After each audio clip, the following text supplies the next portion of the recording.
Welcome to Think Big with Dan and Qasim. Join hosts Dan Melnick and Qasim Masood as they explore big ideas, limitless possibilities, and engage with visionaries, entrepreneurs, and thought leaders who dare to dream big, get inspired, motivated, and find practical tips for personal growth.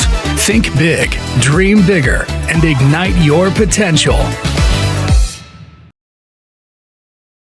Welcome to Think Big with Dan Qasim, and our guest today is Rob. So, Rob, if you want to go ahead and introduce yourself, tell us where you live and what you do. Yeah, so I'm in Atlanta, Georgia, and what I do now is very different from what I did 4 or 5 months ago. I run a consulting business that focuses on sales operations, processes, and just sales and closing deals.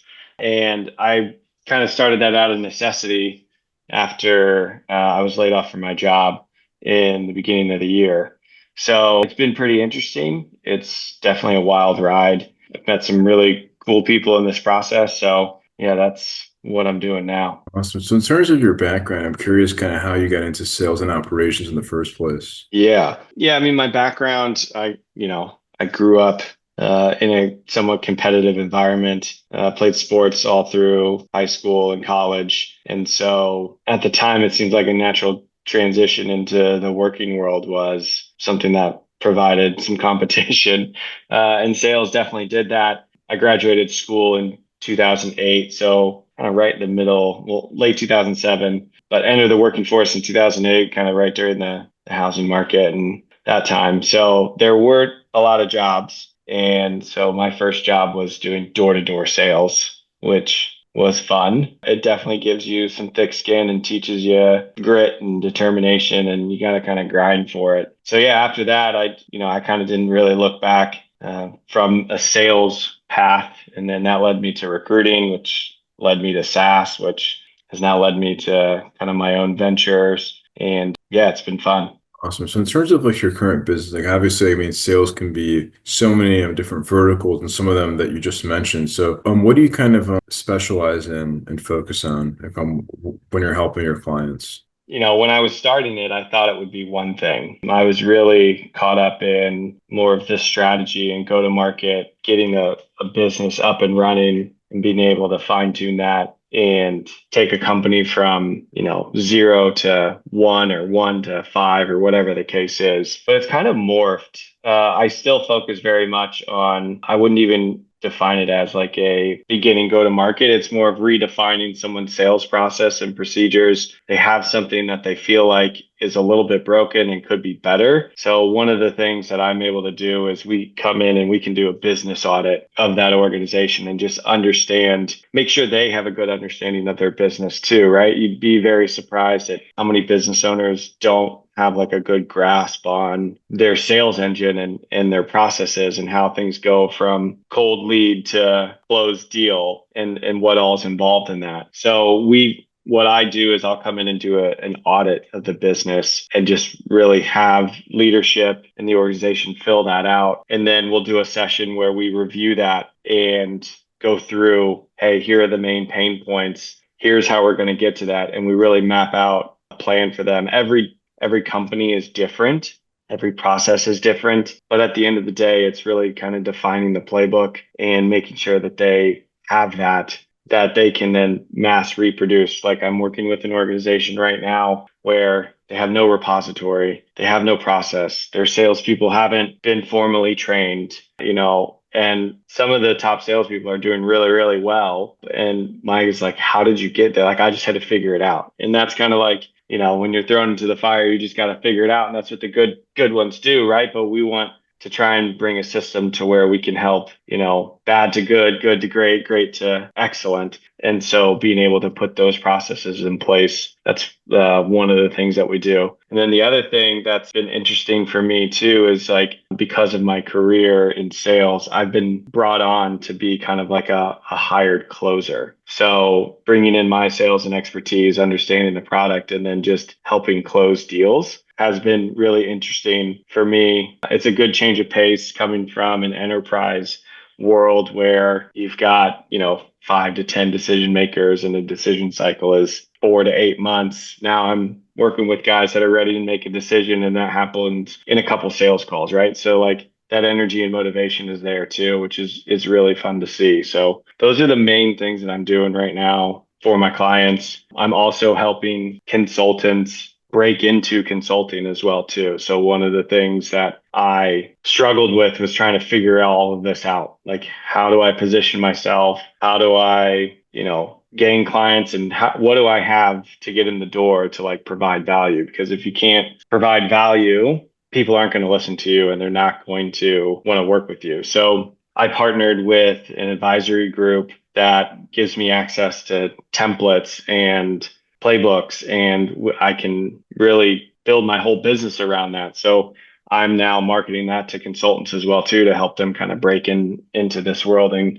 kind of escape the corporate world, because I've been burned by it a couple times, and I'm at a position where like I would much rather work and hustle for myself rather than go and, break sweat for someone else's, cash. So those are the three main things that my business does right now. Now, in terms of a sales process, obviously it kind of varies across the board, but in terms of, just from your experience, like obviously training is super important, but when it comes to training, like what are some of the biggest mistakes that you see companies doing? Is it really just not having any training whatsoever, or is there training just kind of broken? Like, what does that look like from your side? Yeah, I think training is interesting because people have a really short attention span. So, I saw this post on LinkedIn the other day, and I'll misrepresent the figures drastically, but it's like you forget 50% of what you learn within the first 24 hours, 80% within the first, 2 days, and 90% by a week. So I feel like the persona and the perception around training is that it's potentially not valuable because not a lot of things are retained during that process.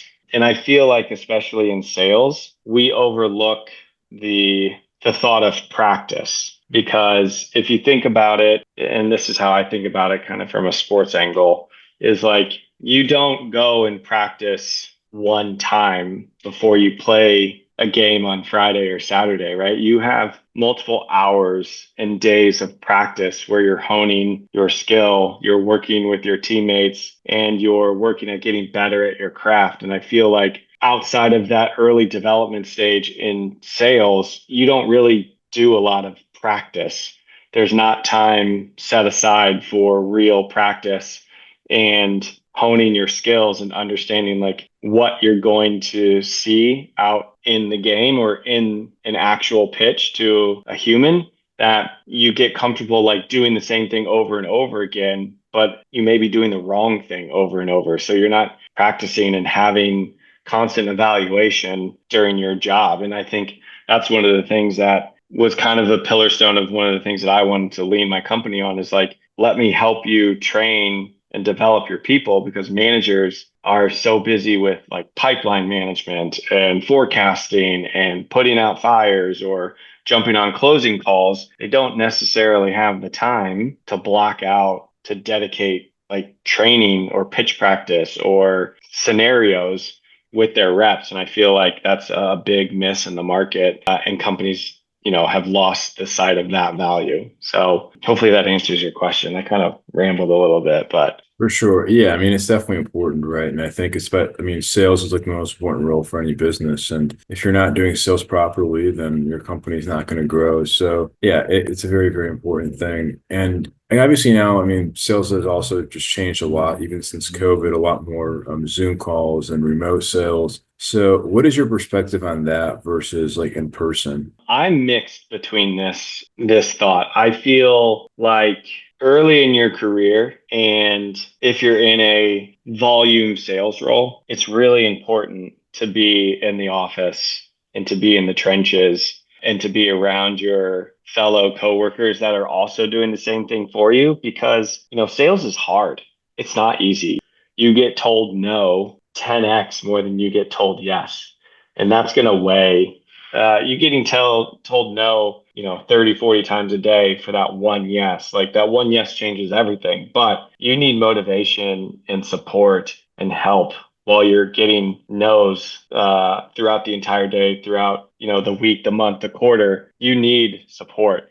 And I feel like remote work for people early in sales is not a great situation because it's hard. And it's not something where you can take a minute break or listen to one of your other coworkers overcome an objection that you get a lot of the times and you struggled with it, or just going and cooling off or, shooting the breeze or whatever. It's much more easy to get back at it when you're in an environment that is supportive rather than you being isolated at home by yourself. Now, once you're more experienced and you've been in the world been in that organization or been in the sales role for a long time, and you're maybe working larger and longer deal cycles and you've proven yourself and you've got that, I think a remote setting is great for experienced salespeople because their job is to sell and they don't necessarily have to be in an office all the time because the travel to the office may impede with the extra time that they could potentially be working or closing a deal or meeting with a client. I definitely feel since COVID, in-person sales meetings have gone down, and I'm hoping that kind of picks back up because it's really hard to sell over video. It's much easier to get in front of someone and build a relationship and, talk to them outside of the sales process, right? Like we're wondering why deal cycles are taking longer and there's more people involved in it because we're not able to build personal relationships as quickly and as easy as we were. And I think COVID is a big reason for that change. But so I'd love to see, that industry and just sales in general get back to more in-person meetings, more time with your prospect, and building relationships. Because at the end of the day, people buy from people and they're going to like you. If they like you, you've got a way better shot at them buying from you than even if your product is 10x better. If they just don't like you or they can't get there, it's going to be really tough for you to close the deal because you haven't had a chance to build that relationship. And I think Zoom has made that really hard. So for sure, yeah. I mean, a Zoom meeting, yeah, it's definitely not as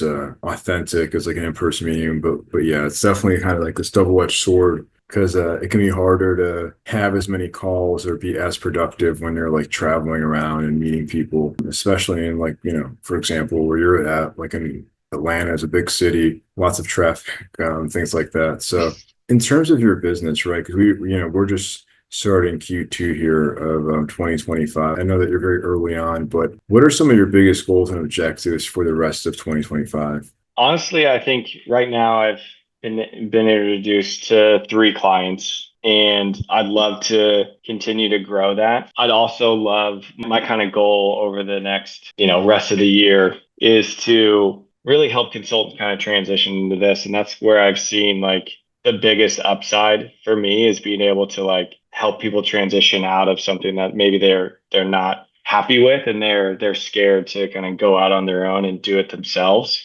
Just the world that we live in, I'm getting to a point, I may be jaded a little bit, but you can't rely on someone else to kind of create the life that you want. And I know that there's a ton of experienced individuals out there that have probably been burned like I have, aren't sure what they want to do, and they don't know where to how to figure it out. So getting in and running your own business and, call it consulting, call it marketing expertise, call it, project management, whatever you want. That's where I'd really like to focus and help at least 6 to 8 individuals kind of make that transition into consulting or improve their consulting practice to where they're scaling and they're replacing kind of the time suck as well too, because once you get into consulting, you're trading time for money as well. So I think it's important to kind of position yourself too. Just like you position your product in sales, you got to learn kind of how to position yourself and add value. Awesome. So yeah, like in terms of, obviously you've not been doing it for that long, but if you could go back in time to before you started this business, what is the one biggest piece of advice that you wish you knew? I'll quote. So when I was thinking about doing this, I thought about it a couple years ago about starting it. And I teetered the fences on doing it, not doing it, kind of half dipping my toe in. And I'm going to name drop him, but I reached out to Scott Leese because it was kind of similar market that I was going to be in. And I just asked him what did he think? The thing he said to me, he said, don't go find another job, just do it. And I think I was like, oh yeah, that's cool.